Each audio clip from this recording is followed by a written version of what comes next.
فأعوذ بالله من الشيطان الرجيم بسم الله الرحمن الرحيم إنني أنا الله لا إله إلا أنا فاعبدني وأقم الصلاة لذكري إن الساعة آتية أكاد أخفيها لتجزى كل نفس بما تسعى صدق الله العظيم اللهم صل وسلم على سيدنا ونبينا محمد الصلاة والسلام عليك يا رسول الله الصلاة والسلام عليك يا حبیب اللہ۔ حاضرین محترم، السلام علیکم ورحمۃ اللہ وبرکاتہ۔ آپ لوگوں کا بہت بہت شکریہ کہ آپ لوگ تشریف لاتے ہیں، ہماری اس محفل کو رونق بخشتے ہیں، اور ایسی محفلوں میں آنا چاہیے۔ میں نے آپ حضرات کے سامنے اللہ ذوالجلال کے پاک کلام کی سورہ طٰہٰ کی آیت نمبر 14 اور آیت نمبر 15 کی تلاوت کرنے کا شرف حاصل کیا ہے، لیکن اس سے پہلے اللہ ذوالجلال اور اس کے پیارے محبوب مکرم صلی اللہ علیہ وآلہ وسلم کے ذکر کی محفل کی فضیلت کے بارے میں ایک حدیث پاک سماعت فرمائیں۔ حاجی صاحب، عن ابی ہریرہ و ابی سعید الخدری رضی اللہ تعالی عنہما انہما شہدا علی النبی صلی اللہ علیہ وآلہ وسلم انہو قال لا يقعد قوم يذكرون الله الا حفتهم الملائكة وغشيتهم الرحمة ونزلت عليهم السكينة وذكرهم الله في من عنده رواہ مسلم والترمذی۔ سبحان اللہ۔ ترجمہ سماعت فرمائیے۔ حضرت ابو ہریرہ اور حضرت ابو سعید الخدری رضی اللہ تعالی عنہما دونوں آقا کریم علیہ الصلوۃ والسلام کے بارے میں شہادت دیتے ہیں۔ شہدہ ایک نے شہادت دی، شہدہ دال کے آگے الف لگایا تو دونوں نے شہادت دی۔ شہدو سب نے شہادت دی، جمع کا صیغہ، یہ تثنیہ کا صیغہ ہے۔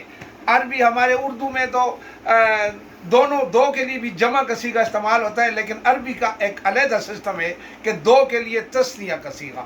تو شہدا علی النبی صلی اللہ علیہ وآلہ وسلم، دونوں آقا کریم علیہ الصلوۃ والسلام کے اوپر شہادت دیتے ہیں۔ انہو قال، بے شک رسول کریم صلی اللہ علیہ وآلہ وسلم نے فرمایا، لا یقعد قوم یذکرون اللہ، کہ جو قوم، جو لوگ، جو جماعت ایک محفل کی شکل میں، ایک جماعت کی شکل میں اللہ ذوالجلال کا ذکر کرنے کے لیے بیٹھتے ہیں۔ لا یقعد قوم یذکرون اللہ الا حفتهم الملائکۃ، اور ان کے ارد گرد فرشتے جمع ہو جاتے ہیں اللہ کے ذکر کی محفل میں شامل ہونے کے لیے، اور اللہ ذوالجلال کی رحمت ان کو اپنی آغوش میں لے لیتی ہے۔ الا حفتهم الملائکۃ وغشیتهم الرحمۃ، اور ان کو اللہ ذوالجلال کی رحمت اپنی آغوش میں لے لیتی ہے۔ جس طرح ماں اپنے بچے کو آغوش میں لے کر اس سے پیار اور محبت کرتی ہے، اسی طرح اللہ ذوالجلال کی رحمت بھی ان ذکر کرنے والی لوگوں کے ساتھ محبت کرتی ہے۔ اور تیسرا انعام، ان کے اوپر سکینہ کا نزول ہوتا ہے، یعنی ان کو دلی راحت اور سکون ملتا ہے۔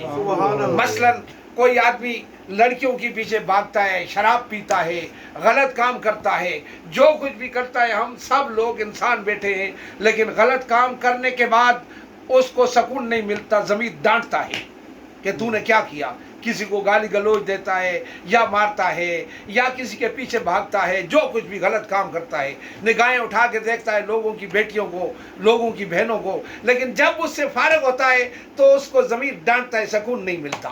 لیکن جو اللہ ذوالجلال کا ذکر کرنے والی جماعت ہوتی ہے ان کو دلی راحت اور سکون ملتا ہے. بے شک. مسجد سے نماز پڑھ کے باہر نکلتا ہے یا کسی بھی اللہ ذوالجلال کے ذکر کی محفل سے باہر نکلتا ہے, سب تو اس کو سکون ملتا ہے. وَنَزَلَتْ عَلَيْهِمُ السَّكِينَةُ, ان کے اوپر سکینہ کا نزول ہوتا ہے, سکون ملتا ہے, ان کو راحت ملتی ہے. چوتھا انعام اور سب سے بڑا انعام, وَذَكَرَهُمُ اللَّهُ فِي مَنْ عِنْدَهُ رواہ مسلم والترمذی. چوتھا انعام یعنی اللہ ذوالجلال اپنی بارگاہ کے حاضرین میں فرشتوں کے سامنے ان بندوں کا ذکر کرتا ہے. دیکھو فرشتوں, میرے بندوں نے میرے ذکر کی سبحان محفل. اللہ. تو میں نے اس لیے آپ اور حضرات کے سامنے یہ حدیث پاک پڑھی ہے کہ یہ جو ہم لوگ آپ لوگ آتے ہیں تو جمعے کا دن جب ہوتا ہے نا تو صبح مجھے ایک فکر لگتی ہے کہ یار کوئی حدیث پاک تیار کرنی ہے, اللہ ذوالجلال کے پاک کلام کی آیت تیار کرنی ہے. آدمی آئیں گے, طلعت صاحب نہیں ہے تو کچھ نہ کچھ ہم بھی پڑھیں, حاضری لگا دیں گے. خطاب یا تقریر میں آپ نے آپ کو نہیں کہتا, میں ایک دوسری طرح کا آدمی ہوں, بس حاضری کہتا ہوں, آپ لوگوں کی طرح ہوں. لیکن یاد کرنا میرا ایک ذوق ہے. قرآن اور حدیث یاد کرنا مولوی بننے کے لیے نہیں, عالم بننے کے لیے نہیں, ایک مسلمان ہونے کے لیے لازمی انسان کے پاس قرآن اور حدیث کا کچھ نہ کچھ علم ہونا چاہیے.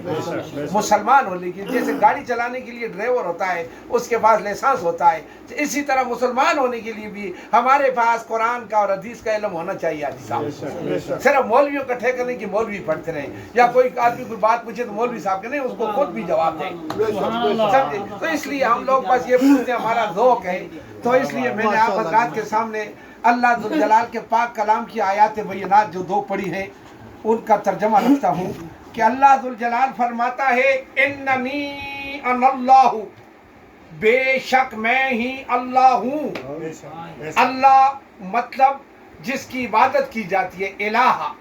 جو لوگ بھی ہندو ہیں, سکھ ہیں, سب کا کوئی نہ کوئی الہ ہے, اس کی عبادت کرتے ہیں. لیکن ہمارا اللہ ہے, یعنی اس کو اس کے پہلے حمزہ لگا کے لام لگا کے تو اس کو اس میں معرفہ کر دیا. اللہ جس کی عبادت کی جاتی ہے وہ ہوں میں, اللہ ذوالجلال فرماتا ہے. بظاہر تو پیارے نبی مکرم صلی اللہ علیہ وآلہ وسلم کو خطاب ہے, کیونکہ اللہ کا جو نبی ہوتا ہے وہ اللہ کی توحید اور اللہ ذوالجلال کی عبادت کی طرف لوگوں کو بلاتا ہے. خود بھی ہر وقت اللہ ذوالجلال کی ڈیوٹی میں ہوتا ہے, ہر وقت اللہ ذوالجلال کے ڈیوٹی کے یونیفارم میں ہوتا ہے, وردی میں ہوتا ہے کہ کس وقت اس کی ڈیوٹی ہوتی ہے اس کی. لیکن بظاہر اللہ ذوالجلال اپنے محبوب کو فرما رہا ہے, لیکن قیامت تک جتنی مخلوق ہے, انسان اور جن, ان سب کو خطاب ہے کہ بے شک میں ہی اللہ ہوں اور میرے سوا کوئی عبادت کے لائق نہیں. لا الہ الا انا فاعبدنی, بے شک میں ہی اللہ ہوں, میرے سوا کسی کی عبادت نہیں کی جاتی. میں ہی تمہارا خالق ہوں, میں ہی تمہارا مالک ہوں, میں ہی تمہارا رازق ہوں, میں ہی تمہارا مشکل کشا ہوں, میں ہی تمہیں بیوی اور بچے دیتا ہوں, میں ہی تمہیں بیٹے دیتا ہوں, میں ہی تمہیں بیٹیاں دیتا ہوں, میں ہی تمہیں کچھ بھی نہیں دیتا, میں ہی تمہیں بیماری دیتا ہوں, میں ہی تمہیں بیماری سے شفا دیتا ہوں. سبحان اللہ. میں ہی سب کچھ ہوں, مجھ سے مانگو, میرے سوا کوئی عبادت کے لائق نہیں اور تم میری ہی عبادت کرو. انا فاعبدنی, میری ہی بندگی کرو. انا فاعبدنی واقم الصلاۃ لذکری, اور تم میری یاد کے لیے نماز قائم کرو. سبحان اللہ. یعنی دنیا میں محبوب ہوتے ہیں نا, کسی کا بیٹا محبوب ہوتا ہے, کسی کے والدین اس کو زیادہ محبوب ہوتے ہیں, کسی کو بیوی محبوب ہوتی ہے, کسی بیوی کو اپنا خاوند محبوب ہوتا ہے, کسی کو ویسے ہی کسی مجازی محبوب کے ساتھ محبت ہوتی ہے. تو فارغ وقت میں جب اپنے محبوب کی یاد آتی ہے, کوئی شعر گنگناتا ہے, کوئی غزل گنگناتا ہے, کوئی مائیا گنگناتا ہے, کوئی دوڑا گنگناتا ہے, کوئی گانا گنگناتا ہے. لیکن اللہ ذوالجلال نے فرمایا جب تمہیں میری یاد آئے تو تم نماز قائم کرو. سبحان اللہ, سبحان اللہ. اگر تم میری یاد کرنا چاہتے ہو